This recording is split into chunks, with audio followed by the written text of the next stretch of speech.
We love horror movies from the 70s and 80s, and we watch them for 2 days straight, and then we go write a book.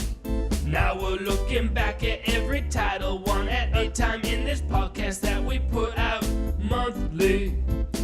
Once we've had an episode for every movie, it's time to meet up for another Shock Marathon. Oh yeah, the red button is red, which means we are indeed recording another exciting episode of Shock Marathons podcast. I am Matt Farley here with Charlie Roxburgh. Greetings. Tom Scalzo. Hello. And special guest, his long-suffering wife, Ava. Hi. Ava sat through this gosh darn movie, and she's got stuff to say about it, and we welcome her opinion. Welcome to the show, Ava. Thanks, Farley. This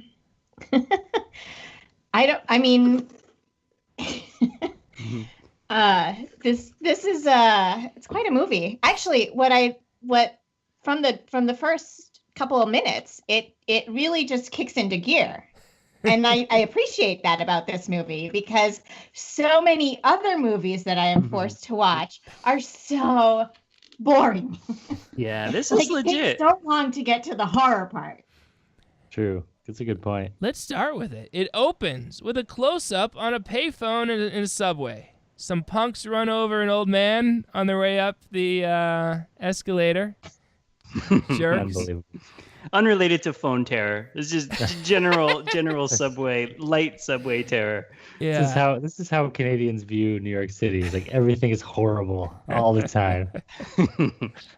A woman helps him up. She's headed up too, but she hears the payphone ringing, and she's curious. She just can't stop herself from answering the phone. And there's no precedent or inkling of any reason why that should be so. It wasn't like she's waiting for a friend and her friend didn't show up, or somebody said, hey, watch that phone for me. That sweet ring. Yeah. How can you ignore it? She couldn't ignore it. She answers the phone, and she's murdered by that phone. Boom. Movie starts. Way to go. Like Ava says, right into the action. Tom? And it's not just, you say murdered by the phone, which I don't think it really does justice to the explosion that propels her across the subway. Yeah. Explain that a little more.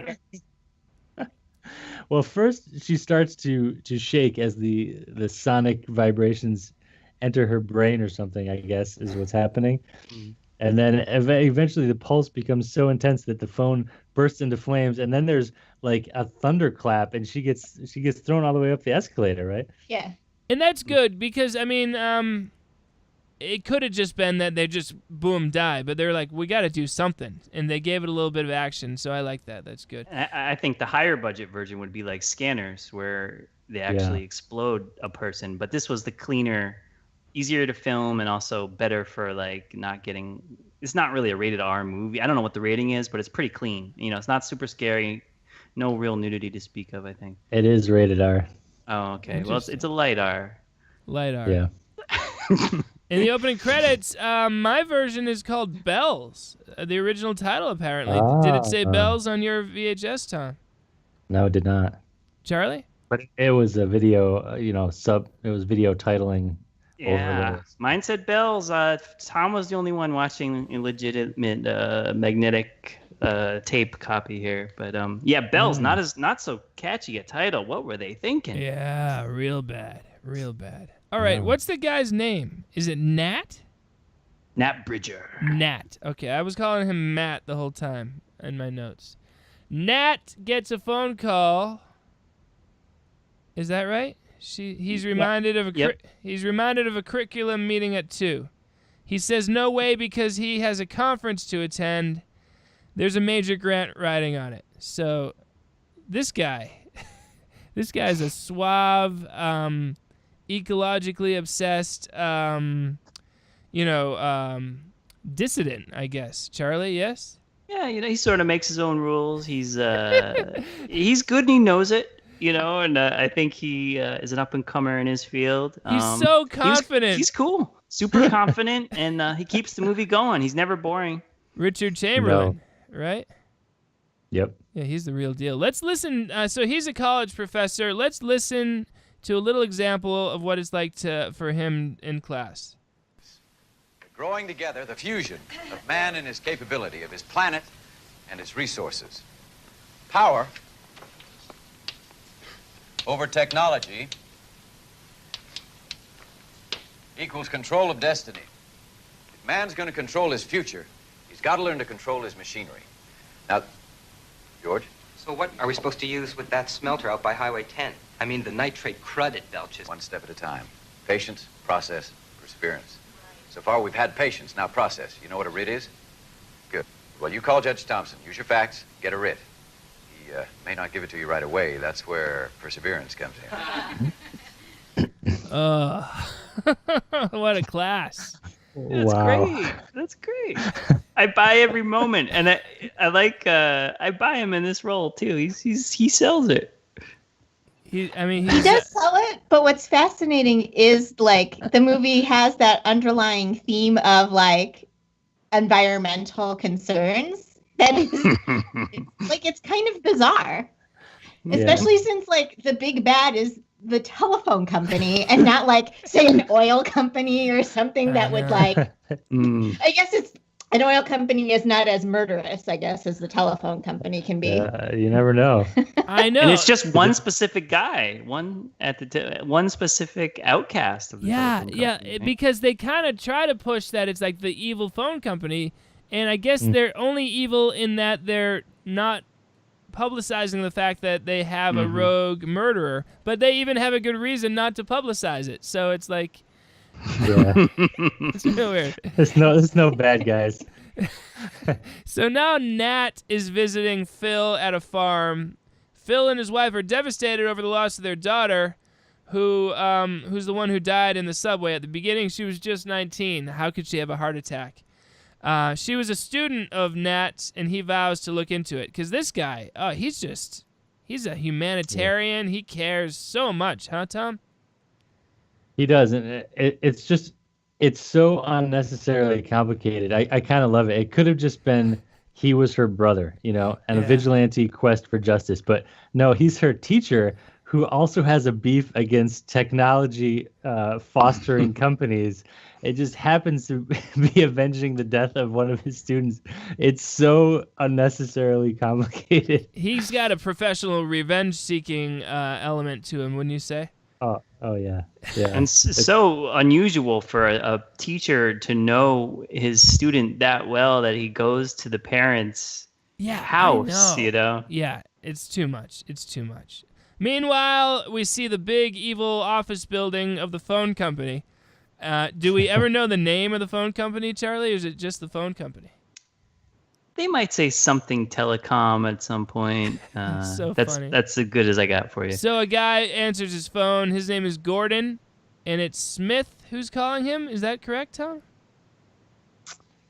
I can't. Whatever. The bad guy. Noah. Somebody. Yeah, Noah. The bad guy calls. He complains that Gordon stole something from him, and Gordon is murdered by the phone. The electrical charge pushes him out the office window, and he falls like 20 stories to his death. Oh, wow. This is crazy. Awesome. Then we get to meet Stanley Markowitz. He's checking in at a conference, and he sees Nat. They chat a while. They're old friends. Markowitz, played by John Houseman. How do you like that character, Charlie? Love him. I love him in The Fog when he reads the story around the campfire at the beginning. He's well cast.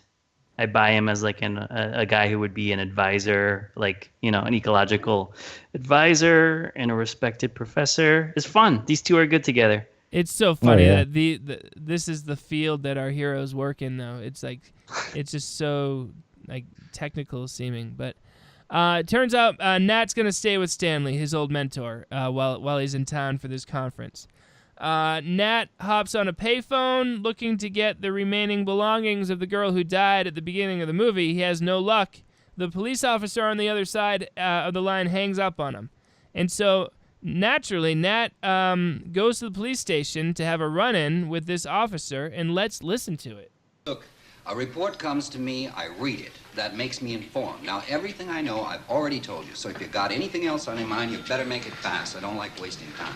Me too, but maybe you can understand what this did to her parents. They're friends of mine, and I'd like to tell them something. Look, cowboy, there ain't nothing else. They just felt a heart attack. She was kind of young for that. It happens.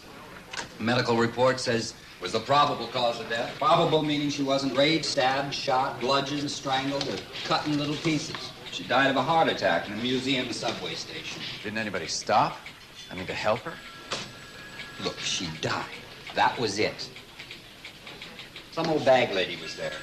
Let's say she even tried to help her. Now, that ought to make her parents real happy, huh? Sure. All right. What's funniest is the turnaround that this police officer makes. By the end of the movie, he's like jolly and joking around with everybody. Ava, what do you think of that? Well, it was really funny because he's so confrontational. And then there's that one scene that happens later on where they like really have it out and Nat really lays into him. And then the next time they see each other, he's like, I'm sorry. And then it's like all is forgiven. And all of a sudden they're a team and they're working together. Yeah. And he's like cracking jokes and he's like, so happy, Charlie. I loved it. That's how you got to do it in movies because not enough time. It's not a miniseries. You got to like go. And right after that, one of our favorite lines, I think Bridger tells him that his act is a second-rate charade. Remember that? He's like, it's a second-rate charade. Your style doesn't impress me. In fact, it... And then the S word. One of the S words. Yeah. That's what he says before taking the bags away. And love it. It's good stuff. Again, It's so good. Yeah, he's this college professor / professional revenge seeker and just a troublemaker. And he's great. I hope... Does anyone know? I hope he got nominated for some awards in the book. Markowitz comes in midway through Nat's boring speech about oil spills. What is it? The National Ecological Convention or something? It's so dull. Oh my God, boring. It's so dull. I mean, I've been to several academic conferences in my lifetime. Yes. Because that's the career path I've taken. And they are actually that boring. So I don't know why anyone would set anything there. I know. It's like it doesn't have to take place here. Like, this is in real life. They don't have to go there. Wow. Unbelievable that's how they chose to fill the time of the movie. But also magical that they did. It's like, wow, I'm suffering through this, and I'm strangely grateful. I had some flashbacks to Fletch, when he's giving a speech at the police retirements thing, and he's like, Fred the Dorfman. I was hoping for him to like break into something like that. Yeah. It doesn't happen. Dull. Markowitz and Nat go to Markowitz's house. Nat listens as Markowitz gets some information from somebody, a financial advisor or somebody. We don't know. Then he goes up to his room and goes through the things in the bag. Meanwhile, at the municipal tax office, an unpleasant woman delivers some bad news to a mysterious character. We don't know who he is. We just see it through the point of view shot. And he notes her name before leaving. Now, okay, so this evil man who's upset that his fiber optics idea was stolen is letting out his rage by anyone who annoys him gets killed. Is that what's going on, Tom? I think so. He really has no plan. It doesn't seem like. I mean, his choice of weapon is very difficult to control. You can't just like follow people you want to kill and kill them. He's at is like, okay, who's at home that I could get their number and I need to send this pulse through? Like, oh, forget it. I'll just kill whoever comes by. It's like he has did that in the first death. It's like he and has then every other death is like directly linked to his vendetta. Yeah, I was surprised. It almost seemed like a Giallo movie or something with the stalking, but it's like he has a double-edged sword, but not in the real way that you say double-edged sword. It's like he just wants to kill. He'll kill you with this very dangerous sword that's either going to get you if you stole technology from him, or if you make him wait in a minor way. Yeah. Now, another thing, like finding out that the killer is this guy who is he the tour guide? Am I correct? Yes, which is crazy because you have to read into it that he was a major researcher, came through with the greatest like breakthrough or something, then stole all this equipment and hid it in his basement. Then was like, will you hire me back as the tour guide? Yeah. And they said yes. And frankly, like the big reveal that it was the tour guide all along is not a big reveal. They didn't have to do the point of view shot. They could have just showed it then, and it wouldn't have changed anything. But let's listen to a dull discussion between the master Markowitz and his mentor Nat. Is it Nat? Nat Bridger. They call him Bridger a lot in the movie. Out of date, don't you think, Nat? Well, they substantiated my point, didn't they? What have you been doing for 10 years, Nat? You were in the front rank of every march and demonstration. Where were you when 3 Mile blew? Come on, Stanley. That a robber's thing today is one of your oldest numbers. And what's this, buying into notorious mining companies and eating carcinogenic pot pies? Where are you? I'm inside the fence, influencing power. Me too. Who are you kidding, Nat? Your influence is on kids. Hang on your every word for 3 credits in the fall semester. Your influence is like your statistics. It's yesterday's news. However, I have never underestimated the quality of your influence. See, I haven't changed. I still separate the trash. Cans of... Oh, my God. It's so written, and it's just so, like, again, we don't want to see a conference on ecology, and we don't want to see these two ecologists talking shop. Oh, my God. And it's rather contradictory, too, because he's bragging about how he influences power, and he's like, I also spend my time separating the cans. And it really is contradictory. And this character is not the first time for him, where throughout the movie, I'm like, at the beginning, we think, okay, he's in with the big boys, he's evil. And then he decides to become a little less evil, and then, and help Bridger on the tour. And then he's also like more evil later. It doesn't track exactly right, but again, it's fine. I don't think anybody knew how it was working out while they were filming it. Could be faint praise. Matt's in the Nat. I'm sorry, I keep calling him Matt. Nat. And what do they call him? Bridger. Bridger's in the subway. Bridger. Bridger's the preferred. Yeah, that's a cooler name, Bridger. Yeah. He gets to the subway stop where the girl died. He finds the beggar woman who witnessed it. The woman clarifies that the girl was on the phone when she was zapped by lightning. No one believes her, she says. She encourages him to go check out the phone himself. Then she buys some lipstick and uses it, right? She bought lipstick from a vending machine. Did I see that right, Tom? I don't remember that. Yes, that happened. That happened. That happened. Interesting little touch right there. She's buying lipstick from a vending machine with the money that he gave her for the information. So that was a nice little touch. And then he looks at the phone, and I don't know. At the time, I didn't know what the point was. What did he see in the phone? But what he saw was that the phone had been recently replaced. He could tell it was a new model of phone. So that's that. Meanwhile, a boy on roller skates in his house answers the phone. His mom tells him to put it down and pick up the mess he's made. She picks up the phone and is murdered by the phone. She, I'm guessing, is the woman who was rude to him at the municipal tax office. Yes, the same. I love how petty that is. I love how petty it is. Oh. It's almost so crazy that it's genius, because maybe someone with a superpower is gonna go after both people. He's like, while I'm at it, and he wants to test the thing too. He probably should have waited till someone like delayed handing him a sandwich instead of killing a random college girl in the subway. Yeah, good If he just point. waited like a day until someone did get in his way or took a Yeah. parking spot, he could have. It's such a good point because he even says like, "Well, I was just testing it in the subway." It's like, well, you could have tested it. At least made it someone who annoyed you rather than a stranger. You know? Yeah, the Right, slightest thing, you know. The thing is, there's no guarantee that anyone's going to pick up a random payphone I know. that's ringing. He must have. Yeah, I know. I wouldn't. No. Like, I was said he would. sitting there dialing for days? And how does he know what happened?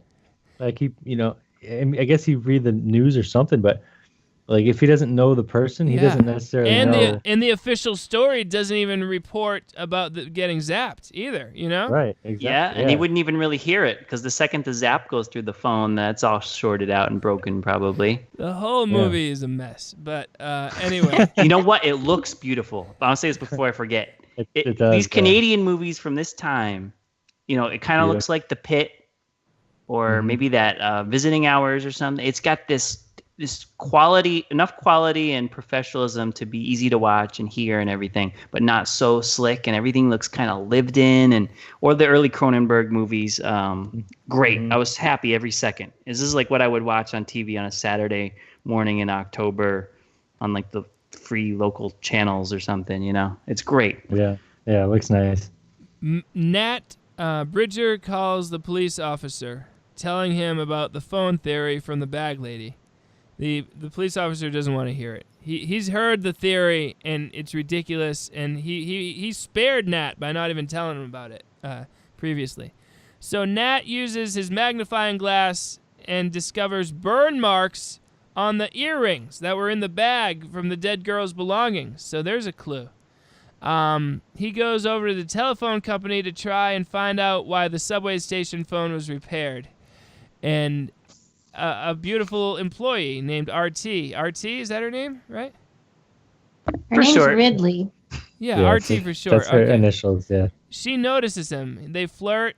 She's working on a mural in the lobby. He criticizes her for the inaccuracies of her work. I think That's we all great. probably enjoyed that a lot, right? I mean, that was... yeah. It's fantastic. And what is the bet? At this point, they make some sort of bet, Tom. What is that about? I think it's that he can get the information that he wants. He's trying to figure out, because first he goes up to the desk and he's trying to figure out who repaired a phone on a certain day. Okay. And she's like, you'll never get that information from the telephone company. And so it's great. Like, it could have just been a vigilante quest and he's like breaks into the office later at night, but they're like, okay, no, we're going to have a freelance artist painting a mural of inaccurate wires, and then they'll have a relationship, but she'll have access to the files he needs. Like, it's at every turn they make it so complicated. It's great. So after she meets with him, he does get to meet with a higher up at the company, and let's listen to them talk. I'm interested in a telephone repair at the museum subway station. In what way exactly? Well, I don't know exactly. About a month ago, a young woman had a heart attack there. A witness suggested it might in some way be related to a telephone.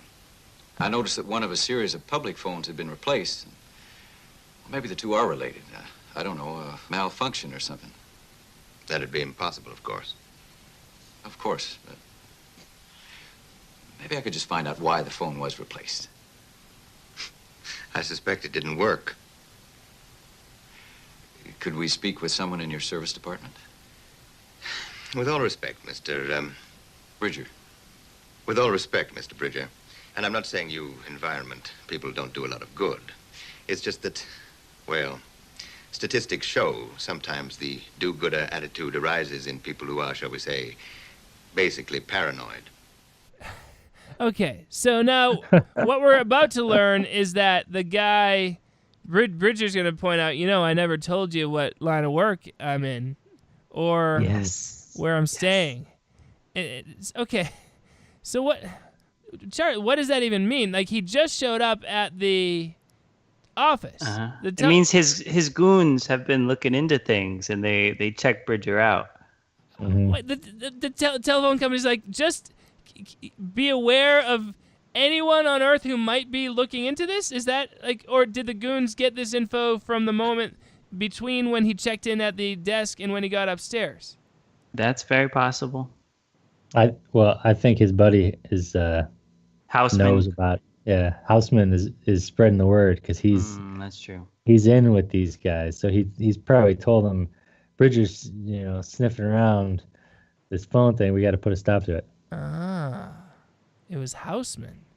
I did not know that. Yeah, he's on the take. He's inside the fence. Influencing power and. Right. What do you think? Yeah, I mean, I think that it's just that you have to, because you don't know that piece of information until much later in the movie. Like you don't necessarily cycle back to that moment. That's a darn No, you're right. No, you got to watch it twice, 3 times. What? So is Houseman all bad, or I don't even know? Is he bad? I don't think so. He's a conflicted soul. He's a little bad, and at the beginning when you hear those calls, he's investing in some chemical company, and I think you're supposed to kind of glean that he is using his knowledge to make money in the stock market. He's up to no good, that jerk. All right, good to know. All right, but I don't know if he's all bad. Yeah, I don't think he's all bad. I mean, he helps Bridger out. He's like Darth Vader. Yeah. Let's everyone just agreed with it, so I don't. No clarification. No clarification necessary. Like now, after that meeting, he goes outside and he gets to meet up with Artie a little bit more. You know what hurts? What really hurts is someone glorifying something she doesn't understand. What don't I understand? Ohm's law? No, that. Ah. You gonna tell me about it? I'd like to. So why don't you? Over dinner? Where? You know the ballroom of the Biltmore Hotel? There's a conference. What time? 9? Okay. All right, that's beautiful. He is so mean to her all the time, and she just loves it, Tom. Yeah, but this whole scene, right, is like, okay, it shifts from like weird collaboration on a problem to like possible dating, but then she's like, where? It's like, and like, there's a conference at a hotel that's somehow still going on at 9 o'clock. Do you want to like join me there? She's like, oh, that was what I was hoping you would ask me. She's up for anything. It's so weird, like their relationship. I love it, but is it a tete-a-tete? Can I call it a tete-a-tete? Yes. I think you can. Okay. I like the next scene between them better. Oh, and I think we're gonna hear a little bit of it too. I got it lined up.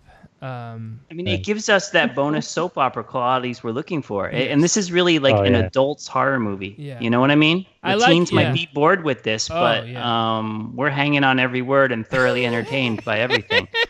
Well, if I'm speaking for you guys, but I love how he's like, over dinner. I love that. That is a great. Yeah, real good. So he goes back to. Oh, Ava. I was just going to say the funny thing about that scene, and a lot of their interactions actually, is like the long pauses in between every line. Yeah. like it's not just like, it's not rapid fire at all, and it's like, yeah, like it's trying to amp up the tension, but in the most bizarre way. That's true. Got to fill up the minutes too. That's true. Matt goes back to the subway, the phones. And he calls up the company to report that the phone's broken. Then he hangs up and clips the cord of that phone. This guy's amazing. Then he just sits and waits. And when he sits and waits, I'm like, what's the turnaround time on a damaged? I was thinking that too. You should have brought a book and not just that one section of the newspaper. Should have brought an encyclopedia. Like sleeping bag. Yeah, it's ridiculous. That's gonna take so long. Like. The phone company's got to be like, well, we got 3 others right next to it. So, I mean, there's no rush. But seemingly, within the hour. You just got to buy into the superpowers of this industry in the way that the lift asks you to believe that elevator repairmen are demigods. Yeah.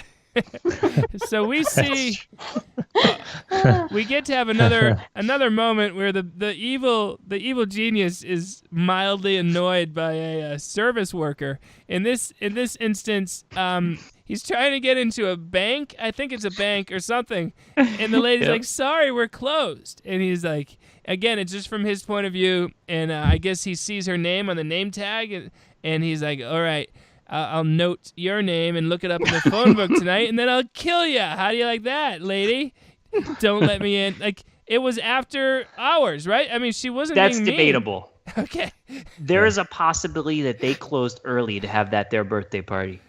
Yeah, I'm just saying, it's possible. But without more facts, we can't say. Yeah.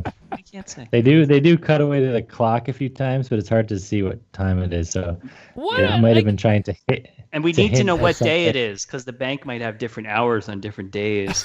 True. A lot of questions. So many questions. This is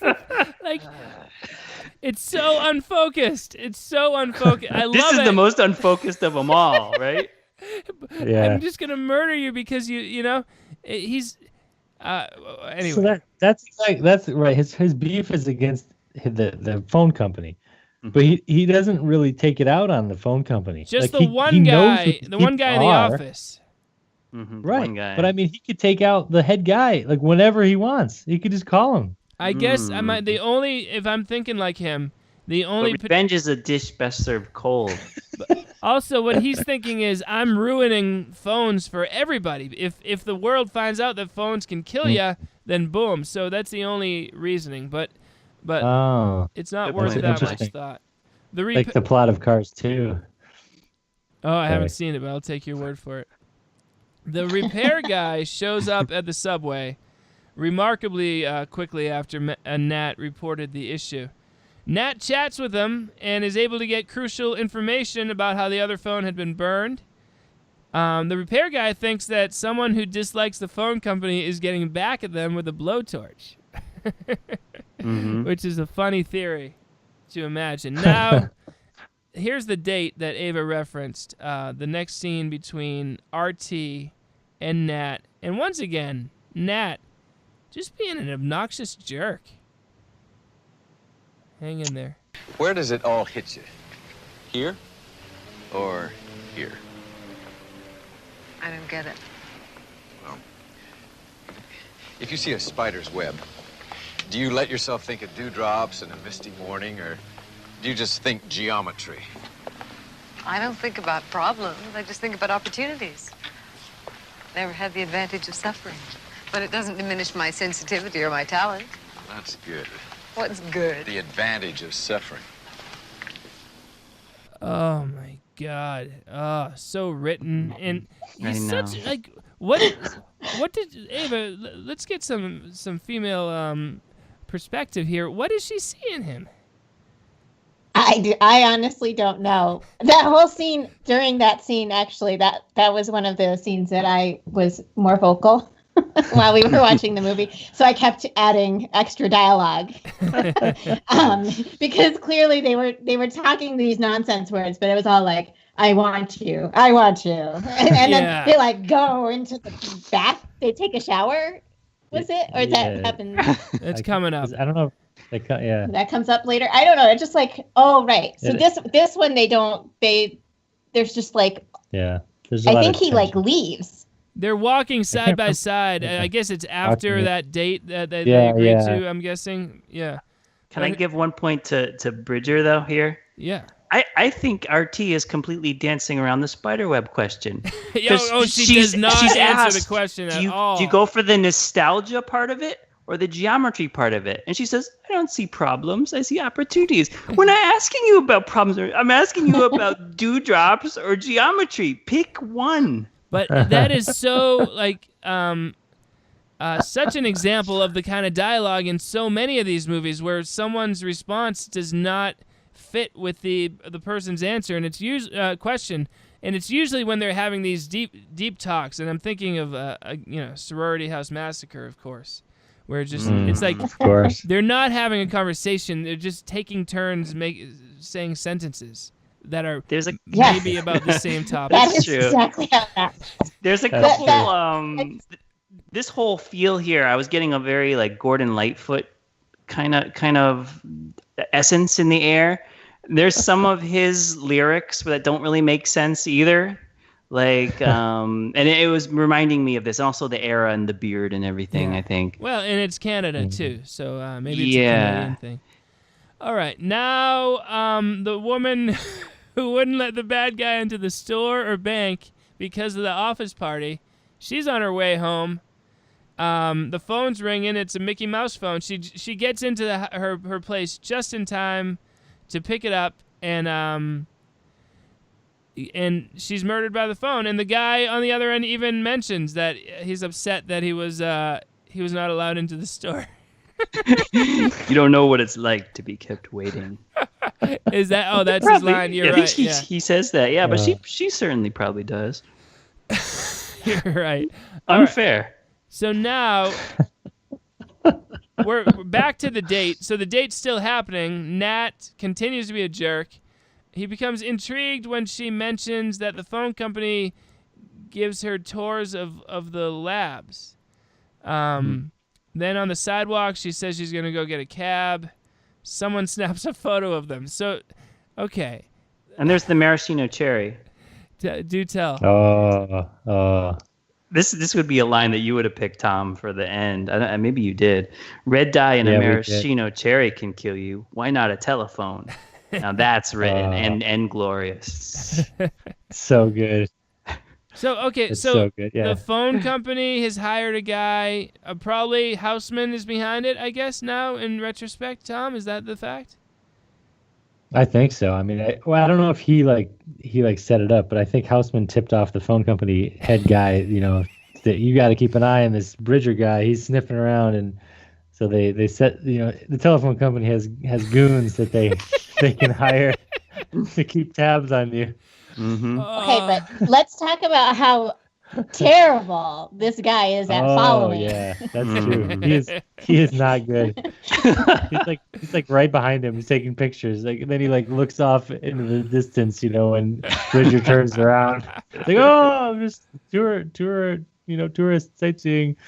He's terrible. You're right. That's a good point. Well, he was in he wasn't even trying to be inconspicuous. Like he was like full on.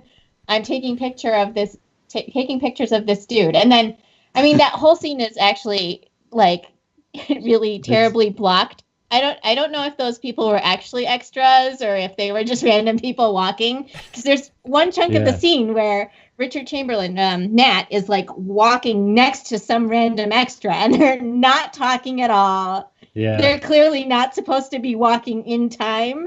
And there's some awkward extras in those scenes. It does kind of feel like they didn't know he was like being filmed. That's beautiful. I love that. Nice. We've done that before. Yeah. All right. So now, do you have something, Tom, or no?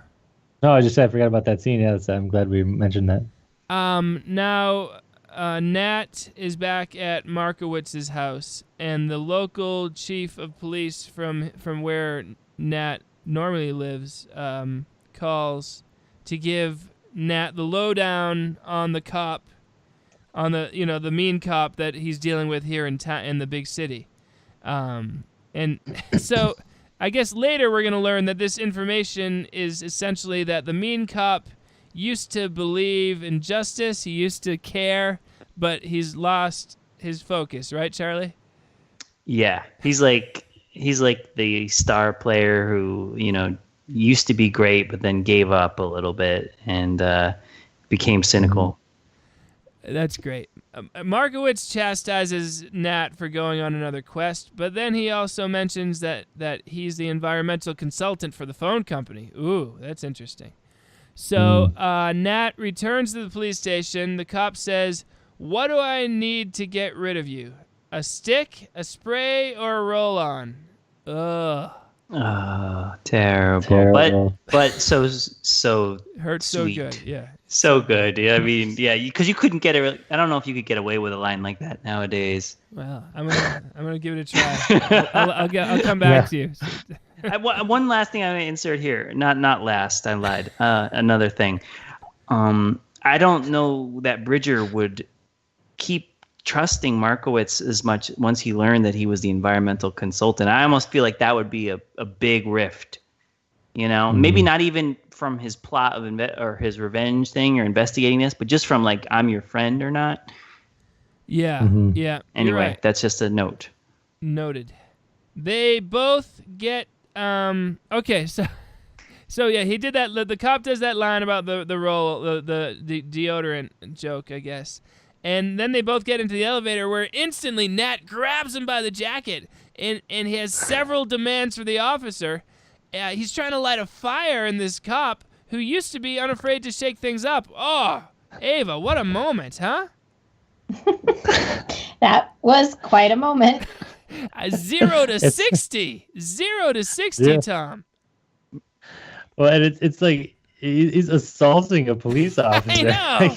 Basically. It's not just lighting a fire. It's like, I don't know if it's a felony, but it's not allowed. It's not allowed. All right. So Nat gets some information from Artie. I'm not sure what it was about, but while he's there, he notices she's got an ID badge for the phone company, so he works on making a fake one. All the while, the photographer continues to snap pictures of him. And let's hear the epic moment where Nat catches the photographer before being beaten down with a billy club by some cops. This is a good moment. Taking some nice pictures? Hey, who the hell are you? Hey, man. Who are you working for, huh? I'm just a tourist, man. I'm just taking pictures. Son of a bitch.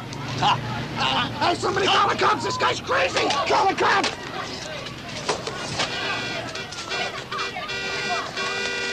Who put you up to this, huh? Tell me. Oh, yeah. It's a little bit of like a Naked Gun moment where, where the officer's responses are sometimes out of line with the severity or something, or nothing to see here. Yeah. Please disperse. Yeah, it's like out of control there. Great. But it's great. Markowitz bails him out of jail. Now Nat's brilliant plan is to take a tour of the phone company. And Markowitz joins him. It's the worst tour. Oh my God. Who wants to see a tour in real life, let alone in a feature film? Oh my God. Nat sneaks off. Markowitz kind of covers for him. The tour guide wrangles Markowitz back onto the tour. Nat's in a lab coat with his fake ID. He's making his way around the building. He quite quickly gets to the spot where a guy is researching how a huge voltage could be shot through a phone line. And he gets a little info from the guy and then goes on to the recall lab. Mm-hmm. He's sneaking around. It's, I don't know. Is it at all interesting, Tom? I don't know. It's not really all that interesting. But I guess they needed a way for him to find some hard evidence. But it makes no sense that the phone company would keep like a museum of the horrible malfunctions that have happened with these phones that have killed people. It's like their top secret thing that they don't want anyone to know about, and they have it all like on display in a room that only took him, about 15 minutes to find. So easy. It's so confusing. I suppose, I guess, better to have him find it easily than for me to have to watch him struggle more, I guess. At least just get it over with. But either way, boring.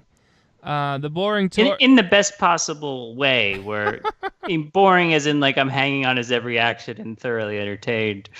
Well, we're all allowed to have our opinions.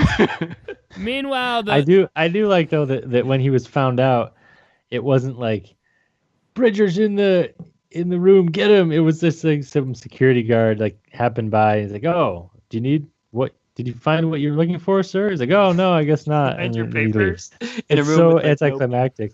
Well, but then they have that whole alert, and they empty the building. Yeah, the whole place is on lockdown. Right then? Mm-hmm. Yeah, you're right. Yeah, how does that kick off?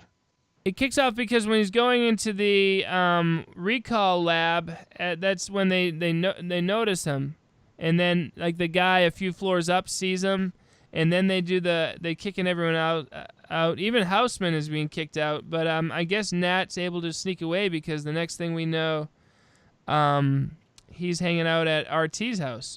He puts on a hard hat, remember, and blends in. Yeah, and he with actually like takes someone's punch card and punches out. And like walks out with the other employees. That whole punch card's null and void now, and that guy's hours are all messed up. I want to watch that movie. So now where is he? He's at her house, I guess now. At after that, where and he sees the guy who runs the phone.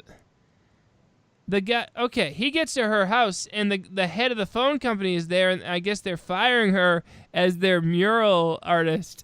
No. Okay, tell me what I'm watching, Charlie. They're angry with her, but they allow her to continue doing the mural throughout the movie. Yeah.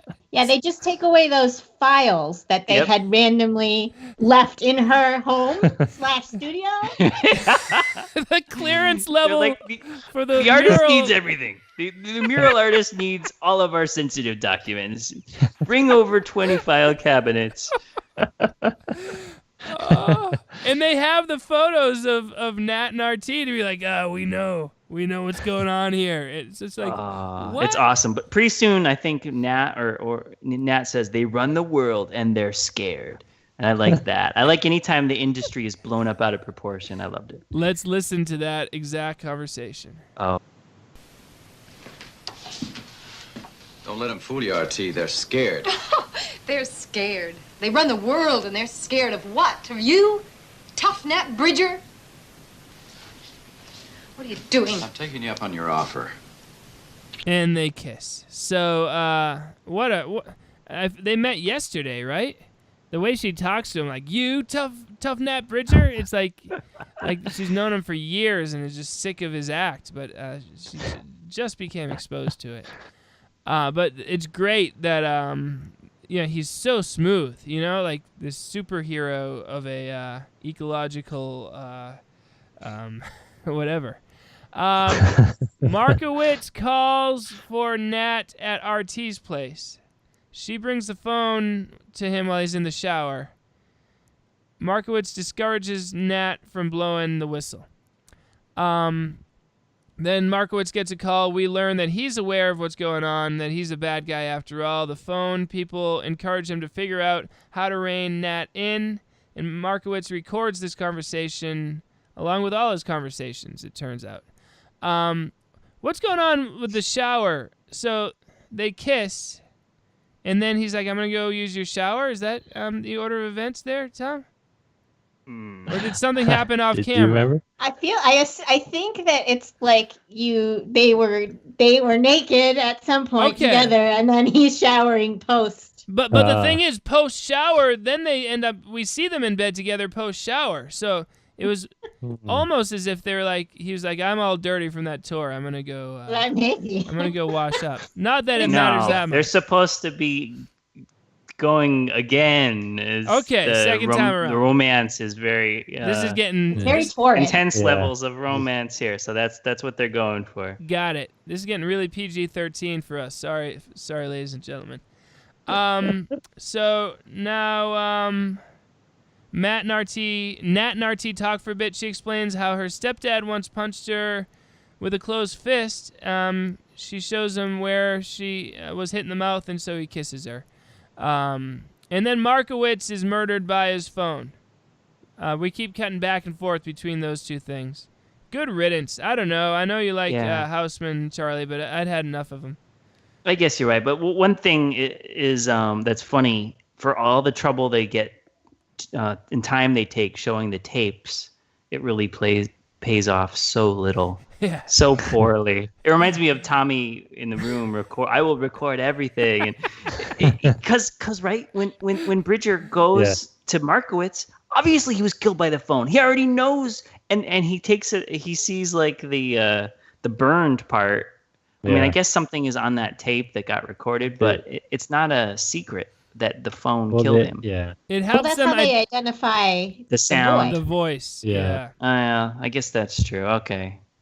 But like the way that they take all this time because those tapes are like burnt and mangled, and then he starts like stripping out the I don't know what you call that, the film, tape. the tape, and like you'd think that if he was actually trying to preserve this for like actual data, he would do it like delicately, but he's just like yanking it out, and then he like just cuts it, and like it's like it, and then he like opens another cassette. It's like this whole thing, and like while he's doing this, I was just thinking to myself, like I'm like, the way he's treated this, there is no way that he would have been able to get anything back because it was just so like you know, it just feels wrong. Like whenever you've had a tape that's unspooled, you know, that like, you know how delicately you like turn the wheels to get it back in. Mm-hmm. True. Yeah. That's Not a good Bridger. point. Yeah.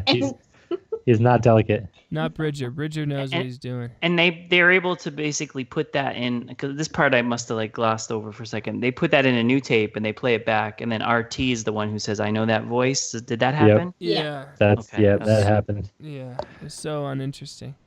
We cut to the station where the cop. Oh, I love this. The scene starts where the cop is surrounded by several colleagues.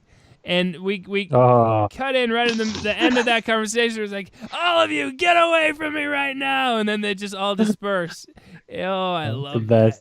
It's so good. It's the best. It makes no sense. Like, he's not the chief. He's just a detective. He wouldn't have like 12 people reporting to him at one time. It's so great. They go to the office of the president of the phone company, I assume, or some bigwig. The cop lies that his wife... that the wife of Mr. Waits, that's his name, Mr. Waite. So they're trying to get into the office. So the cop lies that the guy's wife was killed in a car accident to get the secretary to let him in, and he's super proud of himself. Then we have show your badge. He says something like, it cuts time, or it's like, it's less time to do it this way than to like this. Yeah. And this is the moment where it becomes this like caricature of this like it's not that he's become like a focused cop again. It's just that he's like a big doofus, like this like jolly doofus. Yeah, that's true. And you know what else is funny? Like you guys mentioned with those other cops, this movie, to its credit, it has so many little moments. Like there's a little moment with like one of the curly-haired cops where he's kind of always correcting him, and then at the end he kind of like cuts him some slack for a second. There's a lot of like interpersonal stuff just packed in. Like each actor sees the opportunity to work out with like an extra or somebody. Hey, how about you and I do this in this scene? You know, and that's not necessarily good, but it's delivering a lot of stuff for us. So now, after that epic showdown with the smug director, Nat sees Artie on his way out. Her mural is being taken down. Oh no. She speaks with Noah on the sidewalk. He's the bad guy. Like Charlie said, his name's Noah. Good work, Charlie. She informs him that Nat will be giving a closing talk at that, like, the convention. Oh God, the convention is still happening. RT gets a call while she's in the shower. Luckily, it takes too long for her to answer it, and the killer gives up. Can I say something? Yes. Before this, didn't Bridger tell her, I'm going to call you. Trick. I'm going to ring once, and then hang up, and then I'm going to ring back and call again. Yeah. Here's the thing. We haven't gotten there, but If the phone can kill you, you don't use it anymore. Yeah, good point. They're in the same town. So Bridger will say this. I have to say something to you, Artie. I'll come over. I'm going to take a cab to your house. Don't answer the phone. Then I will say those words. Don't answer the phone. And it's kind of like having Jaws be able to kill you on land or something. It's like you don't go in the water and you're safe. If you don't want to be killed by the phone, don't do a little ruse with like this setting up a system that could very easily be misconstrued, especially when showers are in the region.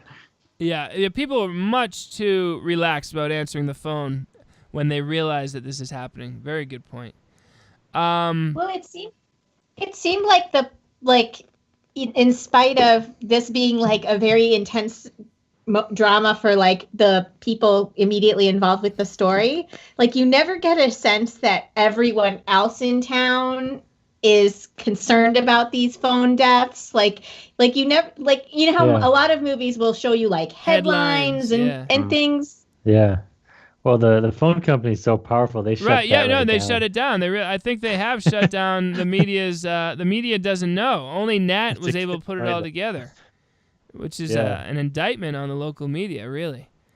The camera stays with Artie's phone. Okay. Oh yeah, for a long time, uncomfortably long time, and like a full 360 around the phone, and it's just like, all right. Oh yeah. This was the very filmmaking-y kind of thing. Shouldn't we talk about what her phone looks like? Because it's weird. It's weird. Yeah. What is that style? Weird... Yeah, it's like half a phone, sort of. Yeah. Like it's there's kind no of phallic too. Oh really? I didn't. Yeah. Yeah. It's weird. Yeah. Yeah. Any other points, Ava, about the phone look? Yeah. Did you have more observations on the...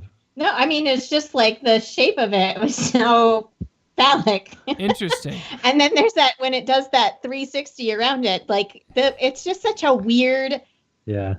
It's distracting. I understand they were trying to build tension, and they have like the bad guy dialing and Nat dialing, which, by the way, later on he asks her what her number is. He had just dialed it. Yes, I know. Absolutely. I'm like, you just called her from the payphone. What are you doing? You idiot. He just wanted to pretend that he didn't know her number to just maintain the relationship in which he's a total jerk to her, you know? So, all right. Nat is calling from the phone booth at the same time that the bad guy's calling, which is exactly the situation that Charlie said we should be worried about with this whole One Ring situation. But luckily, Nat gets through first. And I love how like his side of the conversation, he's just like, I'll be right over there, and then hangs up before she can even respond or something, which is a total Nat move. He goes to her house. They listen to the tape. And she recognizes the voice. It's the tour guide. He's the killer. So Nat leaves a message with the cop and then leaves to go find the tour guide. She warns him not to do anything stupid. And he reassures her by reminding her that he is a PhD, which is... Oh, that was bad. Yeah. Weird. He pretends he's joking, but he's not really. No, he's not. He creeps around the guy's house, noticing that there's a keep out sign in the window. Artie's back at her place, impatiently sipping a drink. The phone rings. It's the tour guide on the other end. Again, why are you answering? But whatever. She says his name, which rattles him a bit, and then she's able to throw the phone before the deadly burst of electricity can come through. Then Nat calls Artie and gets a recording saying the number's not in service, so he freaks out and runs there. When he gets in, the cop's already there, and he says to Nat, "You're fast. That's what I like about you." I like your style. Yes, they're such buddies after that. It really lends this good brotherly feeling and just these buoyant, just like, energy. Let's listen. In this scene, we got a bigwig from the phone company, two cops, Nat and Artie, all together coming up with a plan. This is now an official police matter, and you can forget about any previous understanding. Clayton hit Stanley because he was moving in on him. If he's convinced he got Ridley, that leaves only me, and he knows where I'm going to be tomorrow morning. Are you set up to trace if he calls? Tracing's a myth, Bridger. ESS the size of ours could take 5, maybe 6 minutes. I'll keep him on the line if he calls. What if you can't? He was on the line all of 6 seconds with me. You know anything about electrical flashback? Of course. We've got couplers hooked into the system to guard against vaporizing the ESS. Exactly. But if Clayton hasn't bothered to install couplers on his system, then we can redirect sound and voltage back to the point of origin. It's nice to see all those years behind books paid off. Oh, it's marvelous. This guy was so edgy and tough, and like, like years of just like being beaten down by the system. He didn't care anymore, and now he's just making these like jolly little quips. He's alive. Oh my God. Alive. Something else that's funny here, for me at least, when they cut to this location, I think it's in his like game room or something, his like den, and behind the company president, there's like a little popcorn maker and it's like. For a second I was like, are they in a movie theater? And why are they talking to this usher? Whose house? Yeah, where are they? I don't even know where they are. They're at the president's house, but he has this little like finished basement, as they say in Fiend, a club basement. And he's got like the little knickknacks that you would have if you wanted to entertain your guests and give them snacks while they're playing pool. But I thought they were in a movie theater or something. How does Nat even know to go there? He calls Artie. She doesn't answer. He's like, all right, I'm going to go to the president's house? Yeah. Okay. with the cops' help, I guess. But they're just pulling out all stops and all previous agreements are off. I love that moment. That was good. Now, what is their plan? I still don't know what their plan is, Tom. Well, that's what it makes no sense. It's like they're like, well, we're gonna trace the number and like send a killer pulse back through the line and like destroy him. But the president guy's like, oh, tracing is a myth. Yeah. But he's like, well, it'll take us 5 minutes. It's not a myth. We could do it. Takes a couple minutes. It's not actually a myth. Not a myth. Yeah, Okay. Actually, the key to saving the day and finishing the movie. And what about the certainty that the guy's gonna call him at that place? Like, why have we established that there's no doubt that this is gonna happen? Ava, why? It's just dumb. They've decided that since Bridger is the only possible target, and that is, everyone knows that he's giving this important speech tomorrow on ecology. The hilarious thing is that everyone knows it's so important. Why would the killer think that it's normal for a regular call to be able to go through to a speaker at a podium? Yeah. Let me call him in the middle of his speech. Yes. You don't just call a symposium and say, hey, can I speak to the keynote speaker in the middle of his closing remarks? Yeah, let me put you through. Hold on. And they'd pull him off the stage. Look, the bad guy's not that dumb to make the call, and there's no reason why they would all think this is going to happen. It's such a bad situation. Like, why not just assume it's going to happen to him at John Houseman's house or something? You know what I mean? Yeah. Oh. But it all works. But it all works.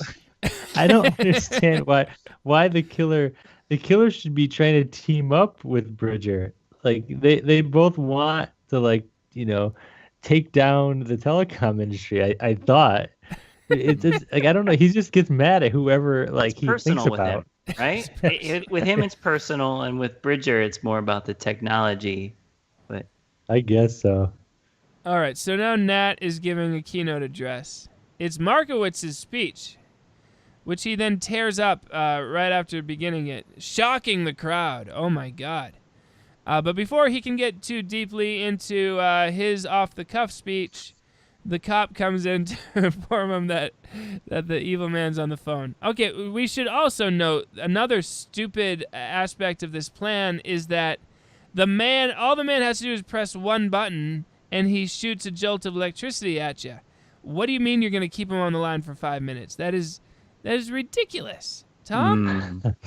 Yeah, and their system of tracing involves huge mechanical gears clicking into place very slowly, and all these people running back and forth in this huge warehouse. I was so bored. Repeating it, not shouting it to each other. Not efficient. So before he answers the phone, Artie comes out from the shadows and informs him she'll be staying. which is just funny and unnecessary. She's in this for She's the so long brave. haul. They really go out of their way to say she is so brave. It's like, this thing might explode. You're not needed here right now. Why don't you stay? Let's listen to this showdown between good and evil. Lock on 3, second digit. Log on 3, second digit. All those people make us feel stupid and inadequate. Who treat integrity like dirt, who denies our dignity. Was Sandra Thorner one of those people? Subway station. That was a test. I didn't even know her name. She was an innocent human being, goddammit. And so is Ridley Taylor. Log on 9, third digit. Clayton, listen to me. You've lost track of the enemy. You can't tell the innocent from the guilty. Fiber optics was mine, Bridger. They stole my vision. They stole everything. House, wife, children. They destroyed my life. You've got to stop. Now. You've got to let us help you. You don't care about people like me. Nobody does. You're stalling for time. You're trying to trace this call. I love like the familiarity between these two people who have like never spoken to each other before. He calls him Bridger. Yeah. And I also feel like there's a little bit of a back theme about copper wire versus fiber optics. Oh yeah, which I welcome in any horror film. That's what it's all about. That's what it's all about. Absolutely. All right, so the head. It works. The plan works, and the zap is redirected back at the evil man who dies. His whole evil layer explodes. Artie and Nat walk out with the owner of the company. Artie insists that she gets her mural put back up. Nat insists that he's going to be publishing about all this, and the owner says he doesn't care because nothing can bring down Big Telephone. And then Artie gives him the money from the bet at the beginning of the movie, and she walks away. And then, Ava, your favorite moment. Yes, he says, "I'll call ya." And then it freezes on his face in a really scary look, like overly exuberant. And then they keep zooming in on this freeze frame, like, oh, stop. And it seems very out of character, actually, for him. He was never that jovial until right then. Well, and it's a joke about the thing that killed everybody anyway, which is weird to joke about at that moment. He caught the goofy bug from the cop. It's a good call. He did catch the goofy bug. Maybe he's absorbed the evil from the other guy. Now he's going to be, like a slasher movie. He's going to be the Michael new Myers telephone transference. Yeah. You talked that guy long enough. That smile at the end is just totally demented. Yeah, it's really maniacal. Weird. A maniacal smile. Like, that's why did they, of all the things to freeze on, they're like, all right, let's just make this really unsettling in a way that it shouldn't be. Yeah. It's like a happy ending, but there's just like, ugh. So let's get some reviews. Let's start with Charlie, who's just, you can tell he's really enamored by this picture. Yeah, I mean, like when people ask me which of the Shock movies has like risen in my esteem, and which one when I watched it was kind of I just glossed over, and then now I think, wow, what was I thinking? So when people ask me that, I tell them Murder by Phone, also known as Bells. Do people ask you that a lot? No one's ever asked me anything about the movies other than you two. So, no, I really liked it. And I think at the time I didn't have as much of an appreciation for TV horror movies, which this really feels like. Usually a TV horror movie has a gimmick killer. There's some kind of gimmick that would have been really good on the ads. There could have been a 30-second ad on Canadian TV that was like, one man is killing people in a way you've never seen over the phone. And then you show a couple of those shocks happening, Murder by Phone this Sunday, 7 p.m. And no, I'm watching that. Yes, that sounds great. Except that at the time it was called Bells, which just ruined everything. Yeah, I know. Yeah. But I love the I'm happy with the pace. Some of the weird stuff that's basically errors on their part, I still kind of thought it was charming. I like how the movie looks. He's a jerk, Bridger, but kind of entertaining. So he's so friggin' dramatic that he's kind of like a cartoon character. He's not enough of a real jerk. Yeah, I enjoyed the whole thing. I really did. And I forgot the motivation of the killer. So at least for the first like half, I had that thing in the back of my head, like, okay, what's going on here? Let me do figure out the puzzle while I'm enjoying the soap opera moments. And, I liked it. I really did like it. I liked Richard Chamberlain. I love the relationship with Artie. Always good. The cop is spectacular. I love when he's dismissing his colleagues, just for that little that's like a 5-second little snippet, but it's just like and then that line, what I've already forgotten about. It's like all those hours spent in studying and paid off or whatever. Just like. Yeah. He should not be comic relief. Nothing about him said comic relief, and then he 75% into the movie, he just totally changes. But in theory, I like the big telephone. I like the whole concept of big telephone. In theory, a little bit more than in practice. There's a little bit too many scenes that happen in that big office building. Like, that's never very interesting to me. But it's just for the title alone, it's great, and a lot of good moments. So definitely above average and enjoyable. I wish they got outside a little bit more. And Houseman was a little dull, but faint praise, but pretty good. Tom? It was much more entertaining than I remembered. I was pushing for Rana instead of Murder by Phone for this month. I remember Rana very fondly, and I didn't remember anything about this movie except that people died by the phone. But I didn't remember how elaborately over the top the deaths were, which I liked, and that was kind of made it a lot more fun. I for some reason I thought people just kind of their heads exploded or they just bled out of their nose a little bit or something. But the fact that people are like exploding through windows, that was pretty fun. Yeah, and I like the characters too. Ava. Compared to some of the ones that you've watched recently, which I have had the fortune to watch with Tom. Good fortune. I don't know if it's good, but I think the pacing in this one is just much better. Like I felt like with the immediate kill at the beginning, it just kind of maintains that sort of tension.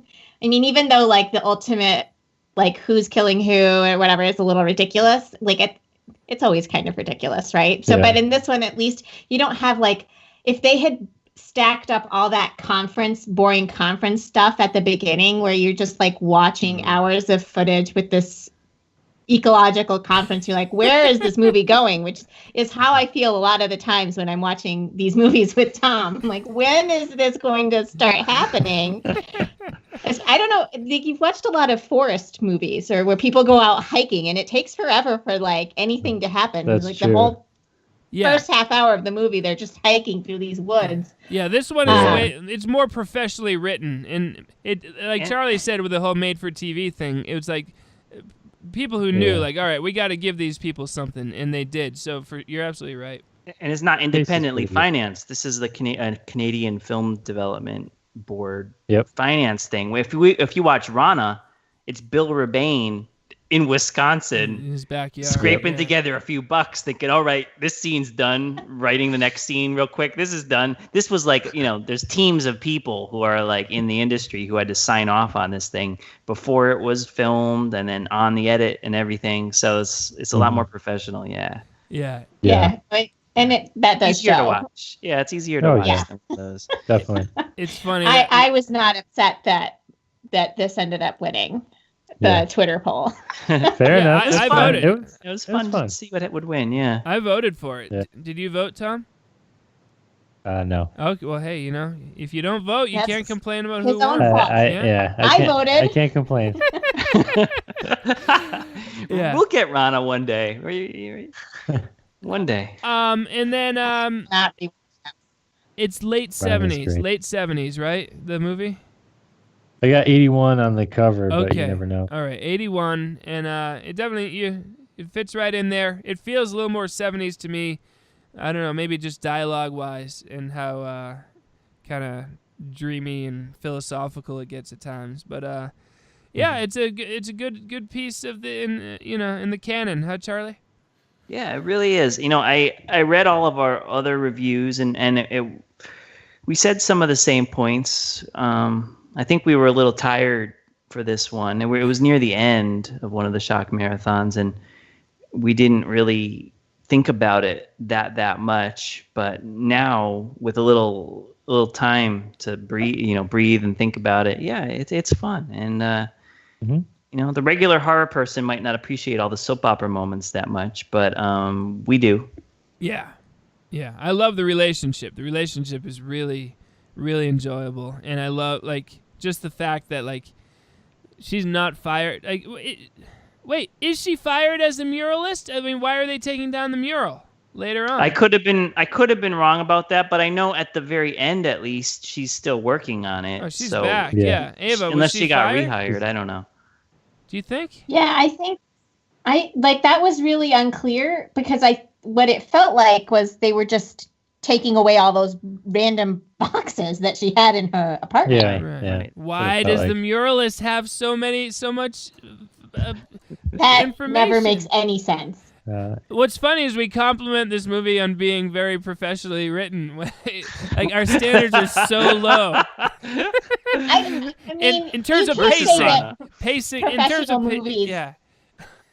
make for sensical movies, right? Because Yeah. you watch some things, even things that are being released now, and you're like, who the hell thought that this was a good idea? Yeah. Yeah, you're right. That's true. That's a true. And the story, and in terms of the credits, the story is 4 people. The screenplay is 3 people. So when you have situations like that, things get a little out of control. Yeah, and little bits of subplots that never got that got mostly erased, end up still in there, and you're just confused. But but yeah, I guess that's it. I love the music. I'm sorry to say one last thing, but much props for the music. Let's hear it for the music. Yeah. I think it was a famous guy. Is it John Barry? He was a very, very famous composer guy. But oh yeah, I did notice that. He must have been he must have been down and out when he agreed to do this one. All right, well, Ava, what a treat! And anytime you want to join us, we love hearing your input, and we applaud you for suffering through so many of these works with Tom. You're a very, very loyal woman. I knew what I was signing up for. That's true.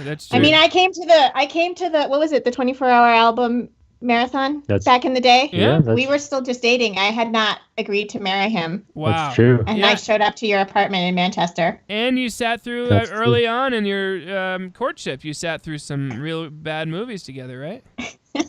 I did. He claims that I tricked him, though, because I do it a lot less now. Well, I mean, and here you are, proving him wrong by discussing this movie for an hour and 20 minutes. So, and this might be one of the only Murder by Phone official podcasts out there, because I was trying to look for one to listen to. I couldn't really find a full podcast easily. So maybe we have just done some sort of history here. Nobody's talking about Murder by Phone, and I don't know why, but we're filling that gap. So for Ava and Tom and Charlie, I am saying good night, everybody. Everybody.